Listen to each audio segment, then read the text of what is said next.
Hello everyone, my name is Karyn. I'm one of the English tutors here at Aussie Home Education. Today I'm going to be talking about some tips and tricks for the English/EAL examination.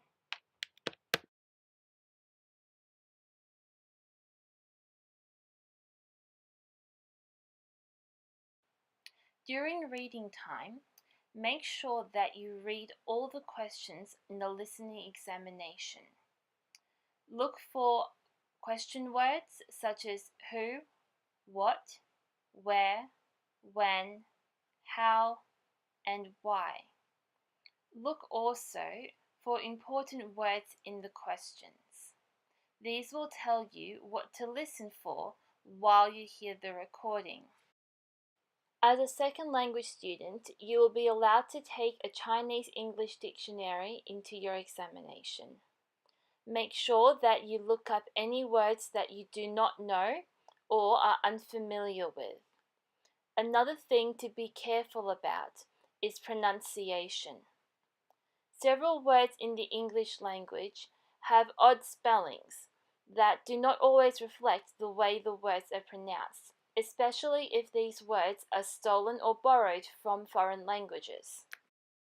It is therefore very beneficial to you if you have a dictionary that tells you how words are pronounced. Now let's have a look at some tricky English words. Take a moment to look at this word. How do you think it might be pronounced?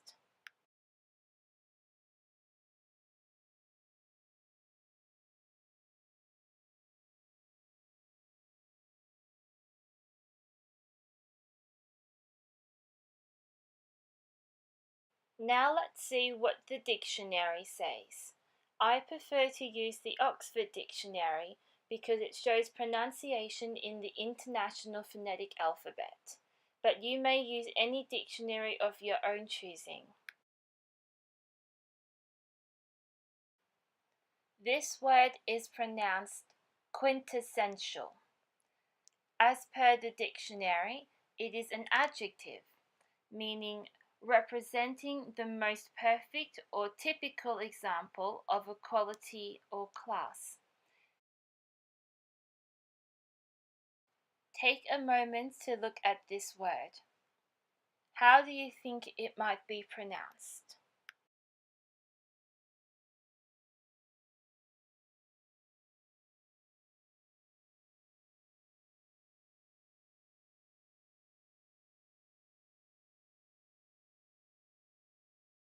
Now let's see what the dictionary says.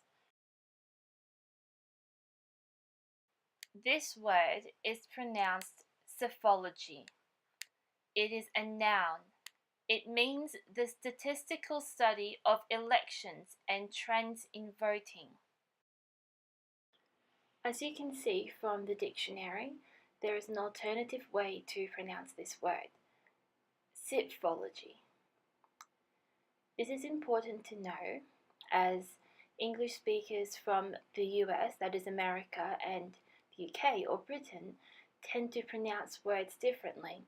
So having an idea of alternative pronunciations may be useful when you're listening for keywords in your listening examination. This word has its roots in Greek. One of the clues is that the beginning of the word has a P followed by an S. Whenever this sort of combination occurs at the beginning of a word, most of the time the word comes from Greek, and the P is not pronounced.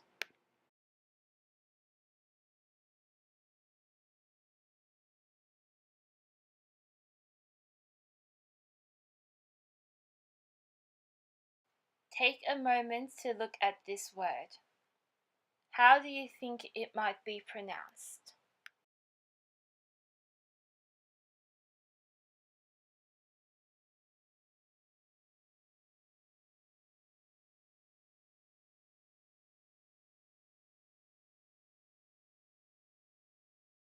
Now let's see what the dictionary says.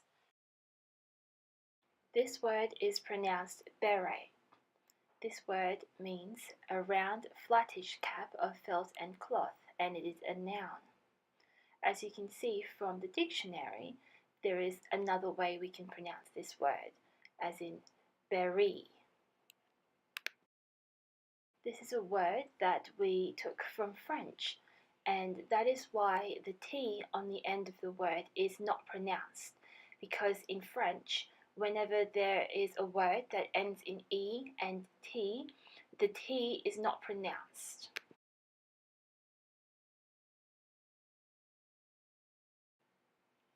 During the actual listening exam, listen for the answers to your questions. In reading time, you already looked for keywords and who, what, where, when, how, and why. Listen for the answers to these questions. You also need to pay attention to the tone of the speaker. Sometimes speakers may speak in sarcastic tones when they don't actually mean what they say. Tone can also tell us how the speaker is feeling. Are they happy, angry, sad, or any other feeling? This may have implications on how you answer your questions or how you interpret the dialogue between speakers.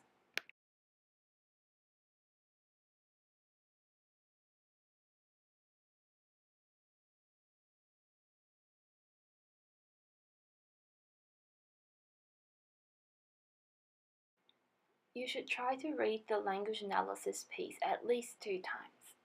On the first reading, make sure that you understand what the issue, contention, and arguments of this piece are.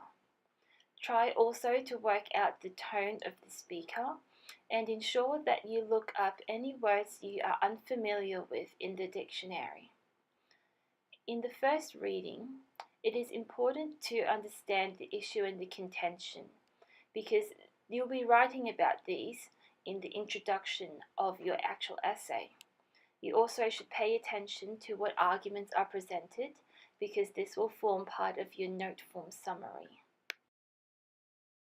Make sure that you also examine any of the pictures closely. Work out what position the cartoonist, photographer, or illustrator has. Are they for or against the issue? What is their contention? As with the written pieces, try not to pay too much attention to the persuasive devices at the moment. This is something that is better considered on the second reading.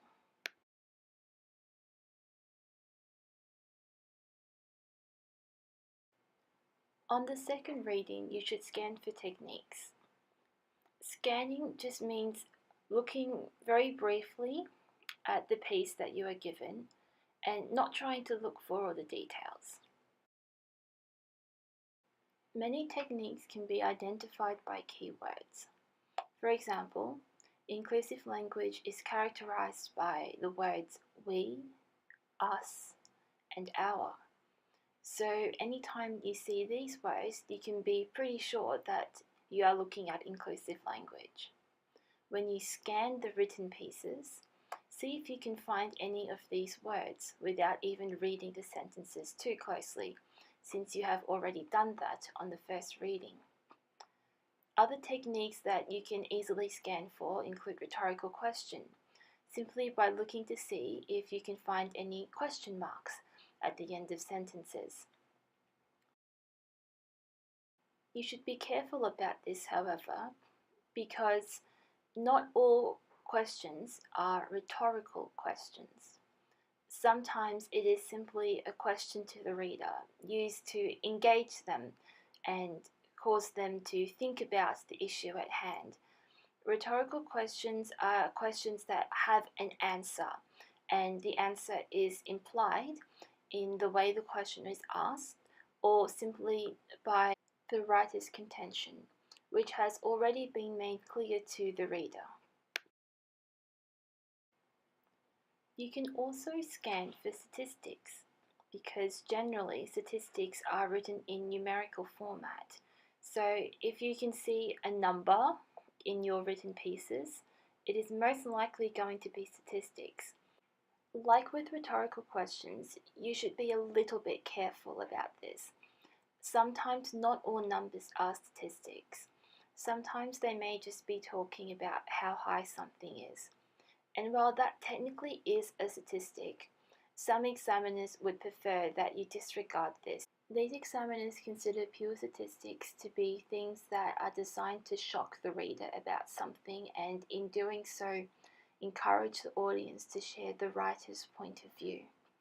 So, talking about how high something is when everybody already knows it is not exactly shocking, and these examiners would prefer that you not consider this to be a statistic when writing your analysis.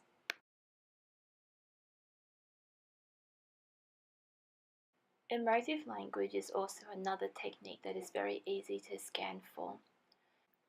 Complex vocabulary is almost always going to be emotive language, especially when we're dealing with adjectives and adverbs. In order to save time in your writing time, during your reading time, you should also consider the connotations and associations of these emotive words. What emotions do you feel when you read this word?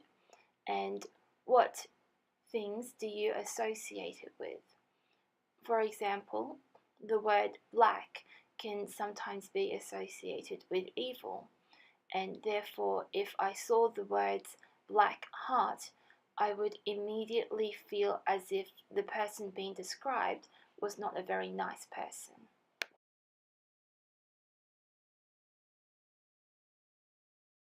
Now I'm going to show you how I scan for rhetorical techniques, also called persuasive techniques or persuasive devices.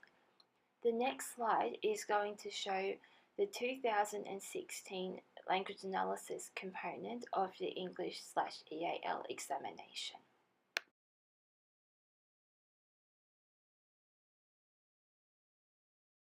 Take some time to scan through this article. Before looking for rhetorical devices, first consider what type of article is this. Is this an editorial, a letter to the editor, or an opinion piece? Or perhaps it's a speech or a blog.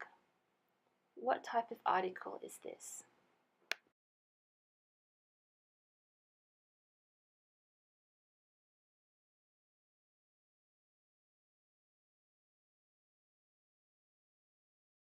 That's right, this is an opinion piece.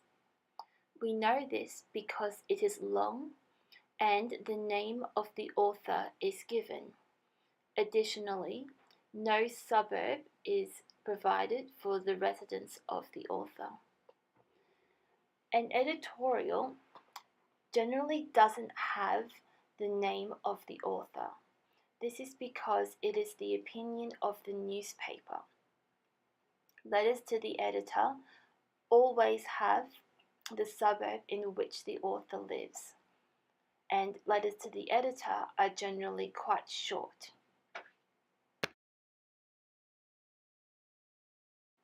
Now scan this article and see if you can find any rhetorical devices that jump out at you. Without even reading the sentences, can you find examples of inclusive language, statistic, or any other rhetorical device?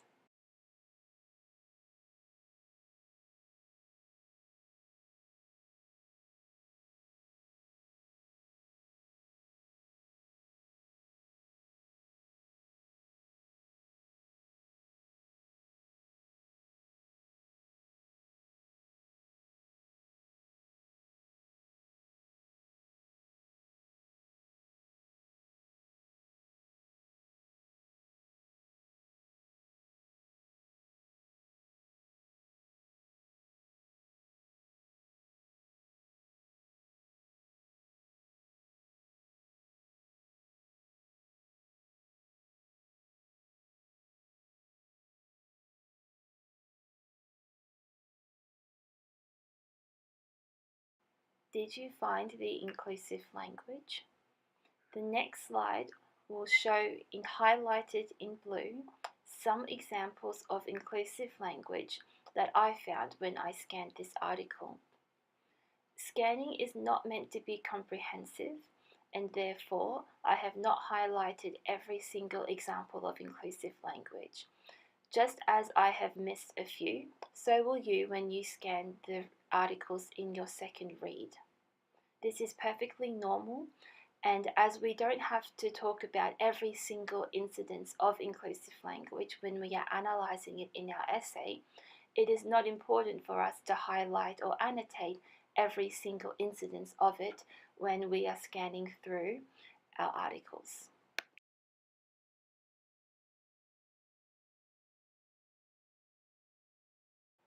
Inclusive language is one of the easiest techniques to find, and this is why I always scan for it first. I am looking for the key words we, us, and our. As soon as I see these, I know that I have found inclusive language. Let us review the effect of inclusive language. The primary effect of inclusive language is to create a sense of intimacy and solidarity with the reader. Inclusive language also has a secondary effect, and this will differ depending on whether it is used to agree with or disagree with the issue. When used to imply disgust at the issue at hand, inclusive language is used to imply that the reader may be adversely affected by the issue and therefore has a civic or moral duty to oppose it. When inclusive language is used to express the writer's agreement or approval of the issue, it has the secondary effect of implying that the issue is beneficial to the reader, and therefore it is in the reader's best interest to support the issue at hand. Regardless of whether inclusive language is used to express approval or disapproval of the issue, it always encourages the reader to share the writer's point of view.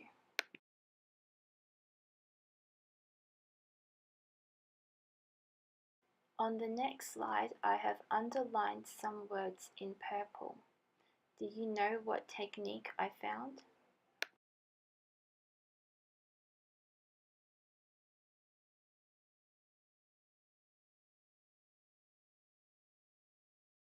Repetition is another easy technique to scan for, especially when the repeated words are very close to each other. In this article, the easy words to find was most crisp and most succulent.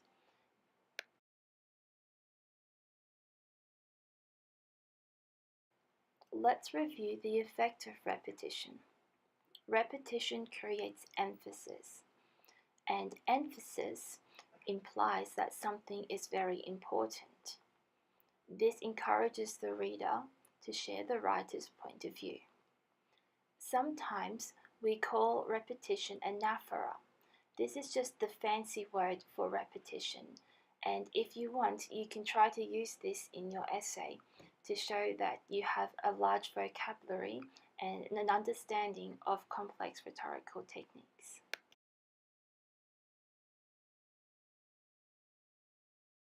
On the next slide, I have highlighted some things in purple.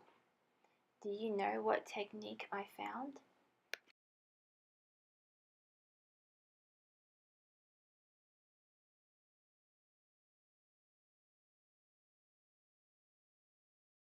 That's right, it's statistics.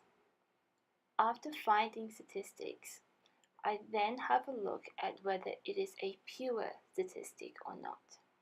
In this article, the first one I found of Centennial Park soaring to a height of 20 meters or more is probably not as pure a statistic as the second one, which talks about how giant attractions receive 20% more visitors.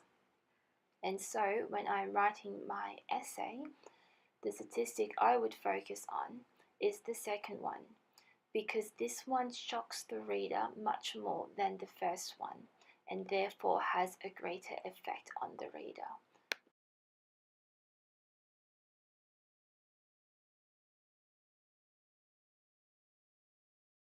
On the next slide, I have highlighted some things in yellow. This is a more advanced technique and you may not have come across it before. But if you have, do you remember what this technique is called?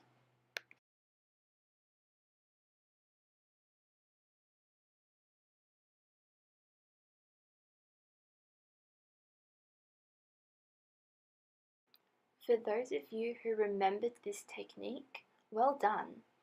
This technique is called tricolon. For those of you who have not come across this technique before, tricolon is simply the rule of three. In debating and public speaking and all other forms of persuasion, the rule of three states that things are more persuasive when they come in groups of threes. Knowing about tricolon is very beneficial when the article that you have is an editorial, because editorials are notorious for not having many persuasive techniques in them, and when they do, they are not always the very obvious ones.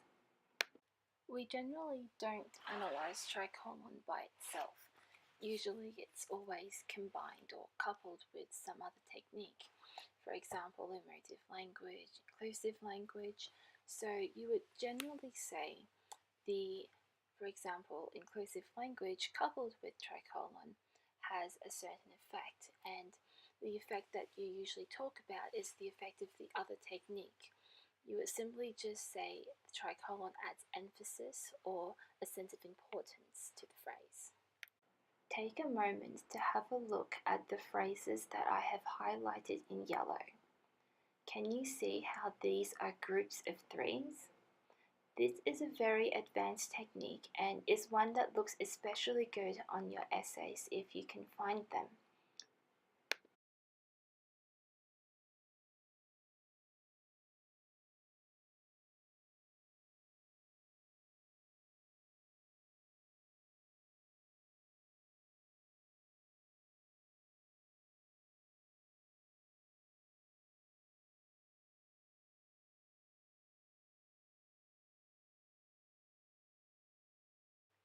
On the next slide, I have highlighted something in green.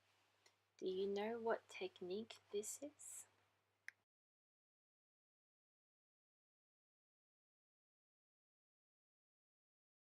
That's right.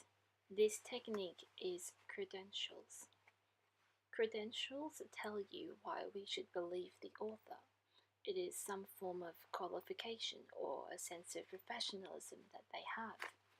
In this case, our author, Alexandra Wiley, is the mayor of the council, and that gives her credibility.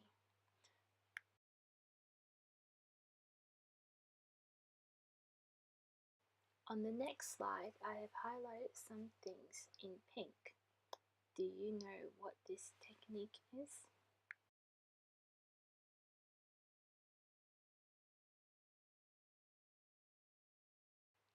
That's right, this technique is emotive language. I have not highlighted all of the emotive language in this piece. In a lot of articles, authors will use many examples of emotive language. And so as you are reading, if you can pick out, say, 5 to 6 examples, you already have more than enough to write your essay with. Do you remember the effect of emotive language?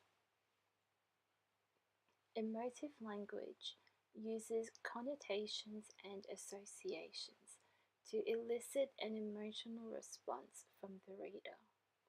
It is important that when you are analyzing emotive language, that you talk about exactly what connotations and associations you have considered for the words, and then you say what emotion the author is intending for the reader to feel. What emotions do the emotive language in this article make you feel?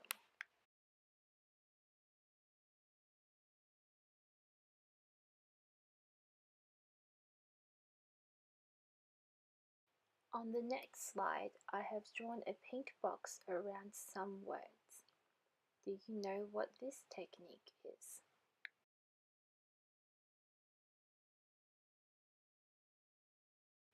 Well done to those of you who recognize this technique as alliteration.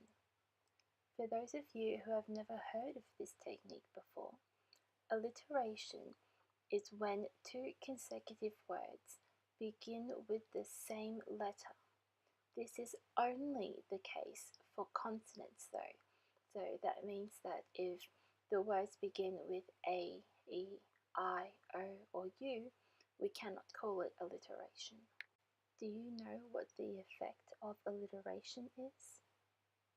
The effect of alliteration is to create emphasis. It makes something seem important.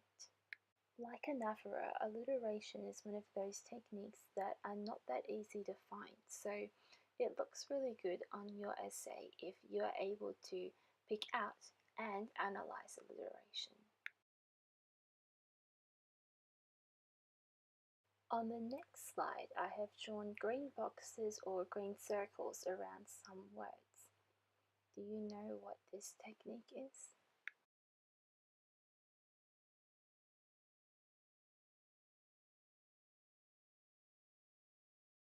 Well done.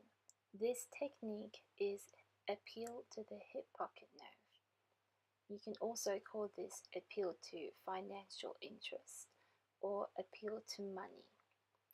We use this technique to imply that readers will be economically or financially affected by the issue that we are talking about.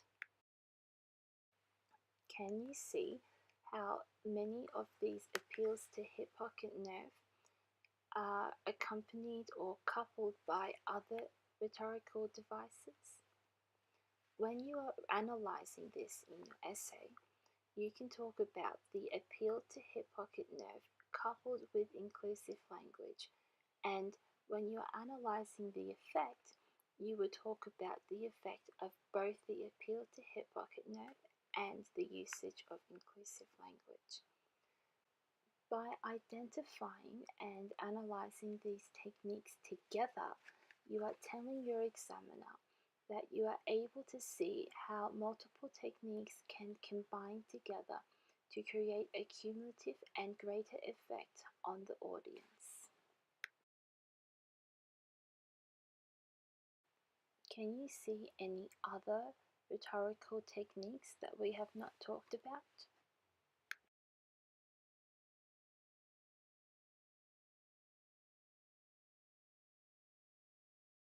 The very last sentence of this article, please support the exciting idea for making Lawton a truly great town, is a call to action, also called a call to arms. This is used to engage the reader and make them feel a sense that they can make a difference. Do you remember the principles of how to write a language analysis essay? Let's talk about that now.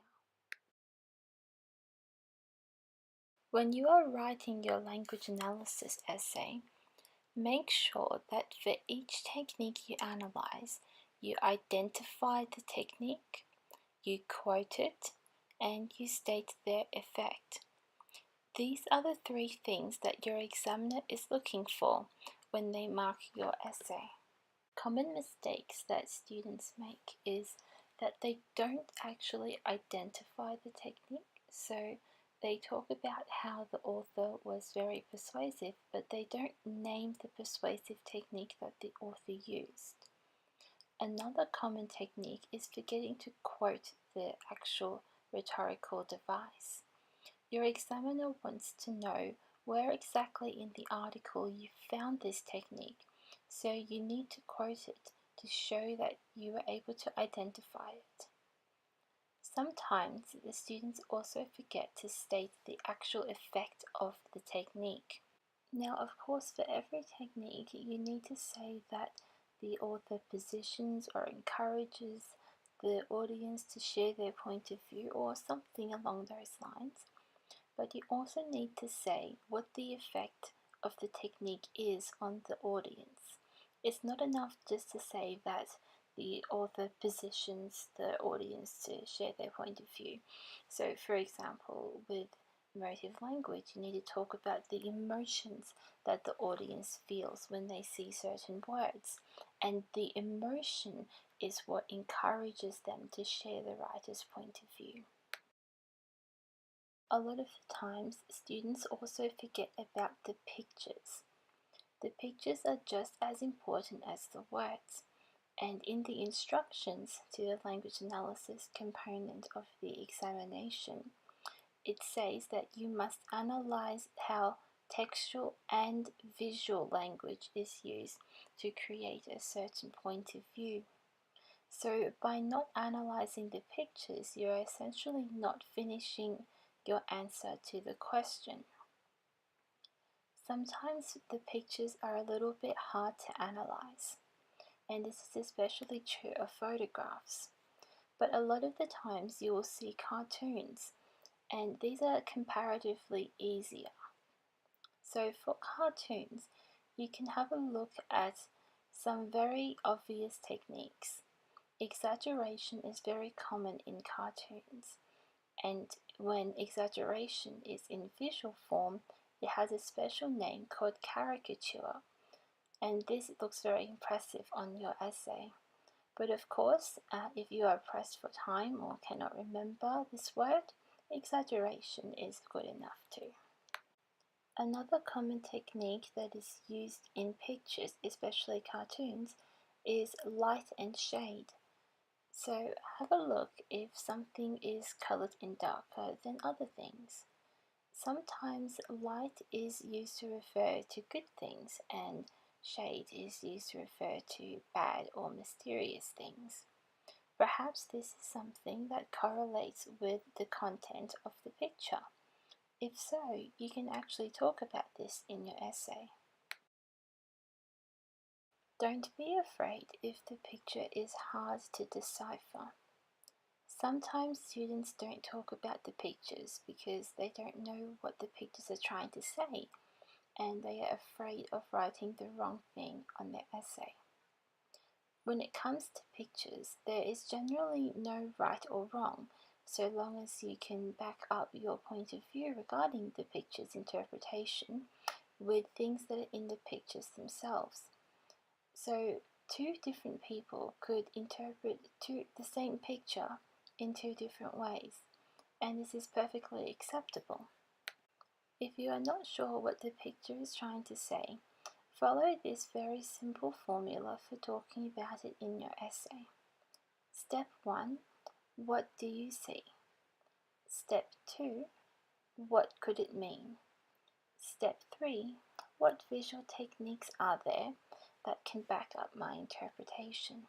When talking about the pictures, try to relate the content of the pictures to the text in which it is embedded or which it accompanies. This will show your examiner that you are thinking about how the visual and the written text work together to create a certain author's point of view.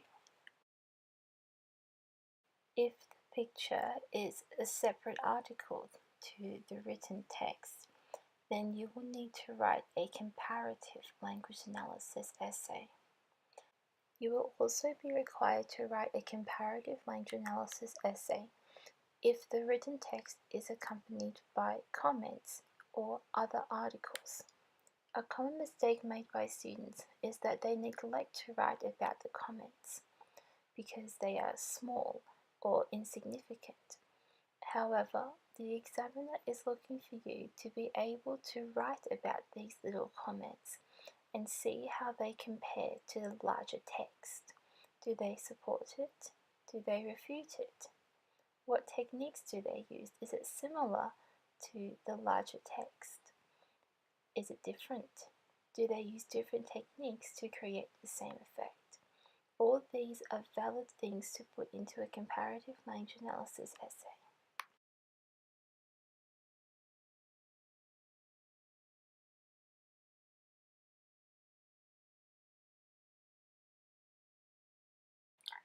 Ensure that you plan before writing your text response essay. Think about what the question is asking. Is this a thematic, character, or stylistic essay? Think about what you want to write. What is the major thing that your essay will focus on? If this is a thematic essay, you can paragraph by characters. If this is a character essay, you can paragraph by themes or events. If this is a stylistic essay, how will you paragraph? Sometimes it can be very hard to write stylistic essays, and this is generally avoided by most students. However, if you wish to write a stylistic essay, you may paragraph by stylistic features. This is probably the best way to paragraph, as it allows you to explore the themes and characters within one paragraph dealing with a specific stylistic feature.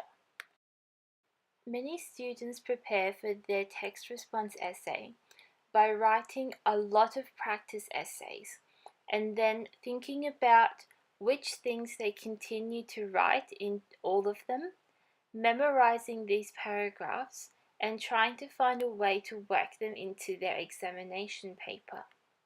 If you are this type of student, you should consider whether or not you can use the paragraphs that you have already prepared for in your chosen essay topic.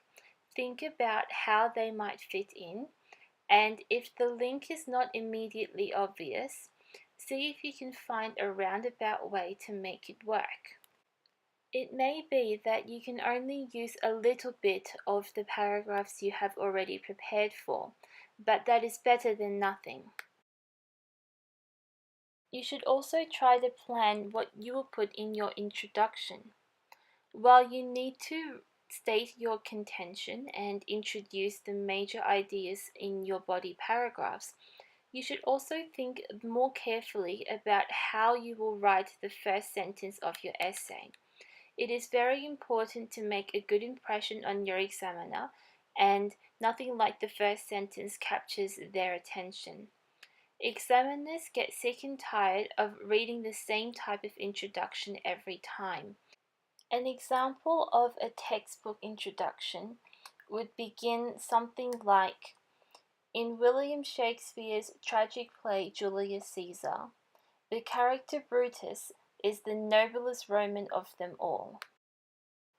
If you are the type of student who can write something very different in your first sentence of the introduction, you make an impression on the examiner that you are a more sophisticated writer. You can make your introduction more engaging by beginning with a quotation from the text that you have studied. Another way to make your introduction different to everyone else's could be to talk about the writer's views and values in your first sentence.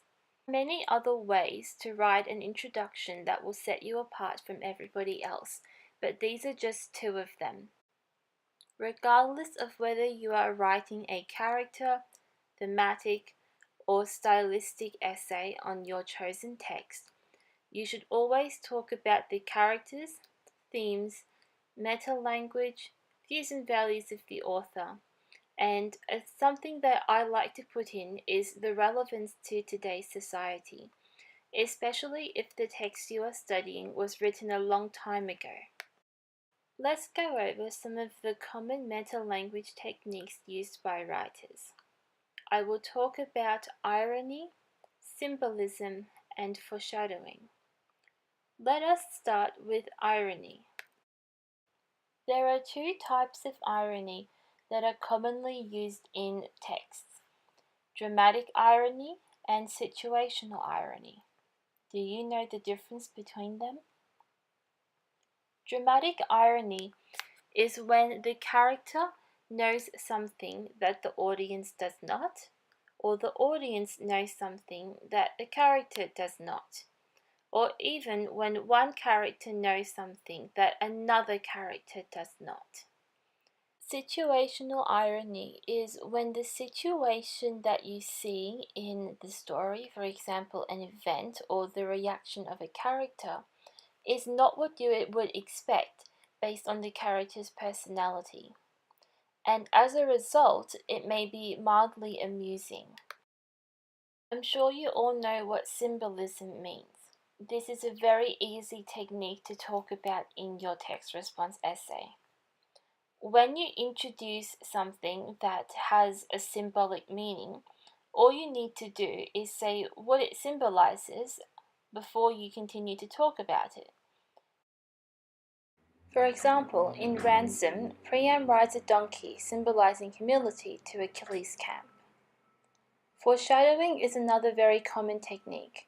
Writers use foreshadowing to ensure that any important events that occur in the story have been anticipated by the audience. When important events occur without warning, it is called deus ex machina, and authors who use this too much are often criticized. Sometimes the clues may not be obvious, but in most of the stories you read they will be there.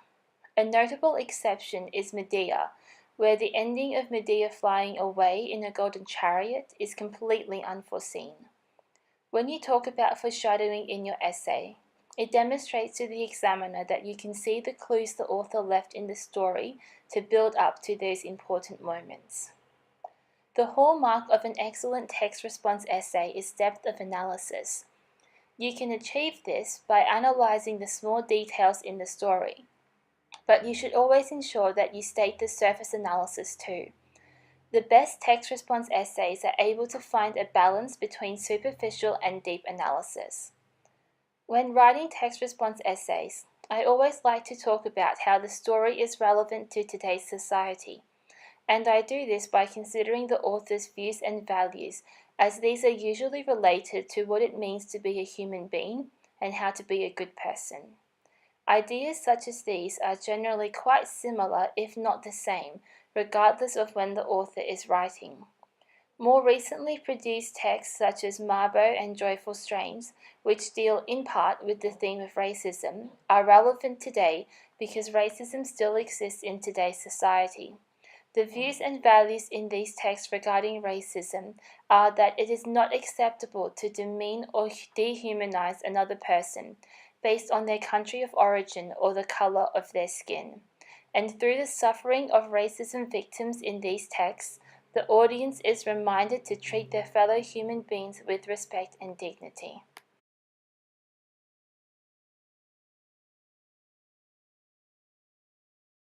Time management is very important, and I would like to share a few tips on how to maximize your efficiency during your examination. Let's start with reading time. Since the listening component is the first part of writing time, you should read the listening questions first. When you have finished doing so, you should read the text response essay questions and choose which one you want to write on. Do not be hasty in your choice. Take some time to think about how you can respond to the two options, or four options if you are preparing for two texts. For which essay can you write more content and have greater depth of analysis? When you have chosen your text response essay question, move on to reading the language analysis piece. As previously discussed, try to read it 2 times. The first time reading to understand, and the second time merely to scan for persuasive techniques. It's okay if you don't manage to begin or finish the second reading. It just means that you will need to look for the rhetorical devices in your writing time. Before reading time finishes, make sure you have a chance to scan the listening examination questions again, because this is the first component of the writing exam. When writing time begins, the listening task will be played, so you will need to write this part of the examination first. Afterwards, you should do the language analysis essay, since the article is relatively fresh in your mind. This leaves the text response essay for last. During the listening task, if you have finished answering the questions to the best of your ability and are waiting for the second playing of the recording, use your waiting time to begin the note form summary of the language analysis piece so that you don't waste any of your valuable time. If you have time, try to check your work for any punctuation, spelling, or grammar mistakes. Well done on reaching the end of your Year 12 education, and good luck.